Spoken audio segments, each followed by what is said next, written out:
Easy breakfast or pambaon sandwich sa school naman ang ating gagawin ngayon. Sobrang sarap nga nito at napaka-healthy pa. At ito ang ating mga ingredients na gagamitin. Kailangan natin ng 2 nilagang itlog, chicken breast, so hinimay-himay ko na siya kanina, carrots, kinadkad ko na din, onion leaves, 4 tablespoon ng mayonnaise, tapos salt and pepper at kaunting asukal.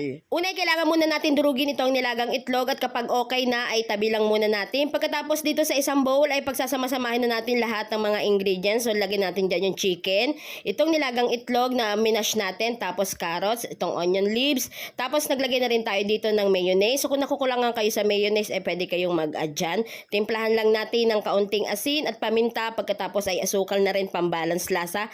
Pagkatapos, ayan, hahaluin lang natin ito ng maigi. So, make sure lang natin na mahalo natin ito or mamix natin ito ng maigi. Kung nakukulangan kayo ng mayonnaise, ay syempre pwede kayong mag-add dyan. At pagkatapos, ay kumuha lang ng 2 slice bread at tatanggalin lang natin yung mga gilid nito. Pero sa inyo, kung ayaw nyo siya tanggalin, ay syempre pwede naman yon. At pagkatapos, kapag okay na lahat ng mga tinapay, ayan, lalagyan na natin siya ng palaman. So, dadamihan natin ng palaman dahil mas maraming palaman yan ay mas masarap. At pagkatapos ay maghanda lang tayo dito ng cling wrap. So nagputo lang ako dyan ng sakto. At ayan, ibabalot natin dito yung ginawa nating sandwich. Ibalot lang natin siya ng maayos ng katulad ng ganito. Ayan, sobrang dali lang naman yan. At kapag natapos na lahat, ay hihiwain naman natin ito sa gitna. Hinihiwa lang natin ito para naman may konting presentation. At kung panghahanda nyo ay mas maganda siya tingnan at nakakaayat. Siguradong magugutom agad yung makakakita nito. At tingnan nyo naman, sobrang ganda ng ating sandwich. At alam nyo ba, sobrang bango nito, promise. At ayan, tingnan nyo naman, oh, sino bang hindi matatakam dyan. Kaya naman subukan mo na rin itong recipe na to. Pwedeng pambaon sa inyong chikiting, pang merienda, or pwede na rin itong panghanda ngayon darating na Pasko.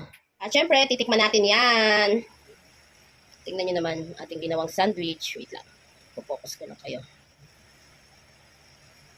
Sobrang sarap.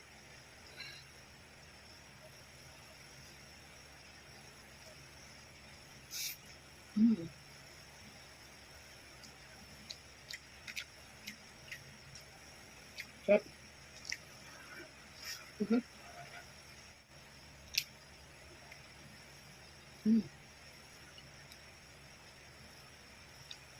Sarap. Pwedeng pambaon sa school, almusal, or merienda. Sobrang healthy pa. Kain pa tayo isa.